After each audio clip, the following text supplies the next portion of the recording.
In today's video, I'm going to teach you how to rotate PDF files on Microsoft Edge, edit PDFs, and share your edits effortlessly. Whether you're new to using Microsoft Edge for your PDFs, or you're looking to better navigate its features, this guide will walk you through each step clearly and efficiently. To begin, you need to open your PDF file in Microsoft Edge. Simply locate your PDF file, right-click on it, hover over the Open With option, and select Microsoft Edge from the list. Once your PDF is open, you'll notice a toolbar at the top center of the window. If you want to rotate the pages, look for the rotate icon on this toolbar. Every click on this icon will rotate your page 90 degrees clockwise, allowing you to view your document in the orientation you prefer. Now, let's explore how to edit your PDF.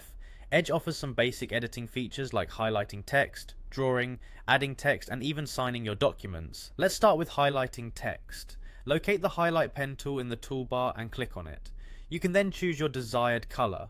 Microsoft Edge offers a variety of options to suit your preference. Once you've selected a color, drag over the text you wish to highlight. If you want to draw or annotate on your PDF, click on the Draw tool, which looks like a pen icon on the toolbar. You can select the color and even the thickness of the pen to suit your needs. Use your mouse or a stylus to freely write or draw over the document, adding all the custom notes or annotations you need. For adding text elsewhere on your PDF, look for the Add Text option. By clicking it, you can click anywhere on the PDF to start typing. This tool is particularly useful for forms or documents where you need to include additional information. You have the flexibility to adjust the font size, change colors, and move the text around to fit perfectly within your document. Lastly, if you need to sign the PDF, click the Draw tool once more. This time, use it to create your signature directly on the document with your mouse or a touchpad. It's a straightforward way to digitally sign forms without requiring additional software. Once you've completed all your edits, it's crucial to save your work.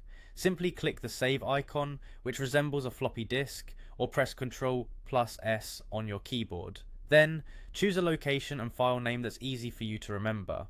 Finally, sharing your newly edited PDF is hassle-free. You can send the saved file through email, share it on cloud storage services, or even via messaging apps. And there you have it, easy steps to manage your PDF documents with Microsoft Edge. Enjoy the convenience of quick edits and seamless sharing.